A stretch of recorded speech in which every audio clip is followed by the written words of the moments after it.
नमस्कार शेतकरी मित्रांनो, शेतकरी कर्जमाफीबाबत एक मोठी आणि महत्त्वाची अपडेट समोर आलेली आहे. कर्जमाफीचा GR आता जाहीर झाला असला तरी अजूनही शेतकऱ्यांच्या मनात काही प्रश्न आहेत. पैसे खात्यात नेमके कधी येणार, KYC कधी करावी लागणार आणि फार्मर ID हा नेमका कशासाठी आवश्यक आहे. तर शेतकरी मित्रांनो, आजच्या व्हिडिओमध्ये आपण या सर्व गोष्टी पाहणार आहोत. तर त्यासाठी व्हिडिओला शेवटपर्यंत कुठेही स्किप न करता नक्की बघा. मित्रांनो, सर्वात आधी एक गोष्ट महत्त्वाची आहे ती लक्षात घ्या. सध्या कोणत्याही शेतकऱ्याने घाईघाईने बँकेत जाऊन KYC करण्याची गरज नाही. अनेक ठिकाणी चुकीची माहिती पसरवली जात आहे. प्रत्यक्षात आधी पात्र शेतकऱ्यांची यादी तयार होणार आहे आणि त्यानंतर संबंधित शेतकऱ्यांना बँकेत बोलवून KYCची प्रक्रिया पूर्ण केली जाणार आहे. शेतकरी मित्रांनो, यावेळी सरकारने कर्जमाफी प्रक्रियेत मोठा बदल केला असून शेतकऱ्यांच्या फार्मर ID आणि आधार कार्ड लिंक करूनच माहिती पडताळणी केली जाणार आहे.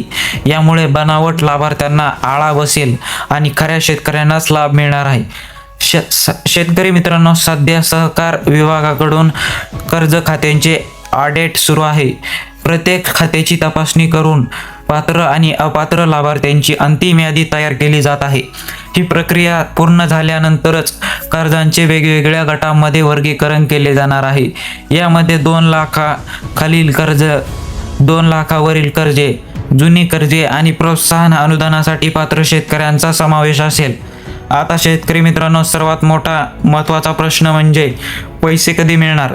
तर शेतकरी मित्रांनो, सध्याच्या माहितीनुसार यंदा अंतिम झाल्यानंतर बँकेमध्ये KYC सुरू होईल. मात्र सध्या निवडणूक आचारसंहिता लागू असल्यामुळे प्रत्यक्षात लाभ वाटपात काहीसा विलंब होण्याची शक्यता आहे. त्यामुळे जून महिन्यात पैसे येण्याची शक्यता कमी असून जुलै महिन्यात हे पुढील मोठी हालचाल दिसू शकते. शेतकरी मित्रांनो, कोणत्याही अफवांवर विश्वास ठेवू नका. कोणत्याही दलालांना पैसे देऊ नका. अधिकृत यादी जाहीर झाल्यानंतरच पुढील प्रक्रिया करा. फार्मर ID आधाराशी लिंक आहे का ते एकदा तपासून घ्या आणि अधिकृत अपडेटची वाट बघा. अशाच महत्त्वाच्या शेतकरी योजना आणि कर्जमाफीच्या अपडेटसाठी व्हिडिओला लाईक करा, चॅनलला सबस्क्राईब करा आणि बेल आयकॉन नक्की दाबा. धन्यवाद.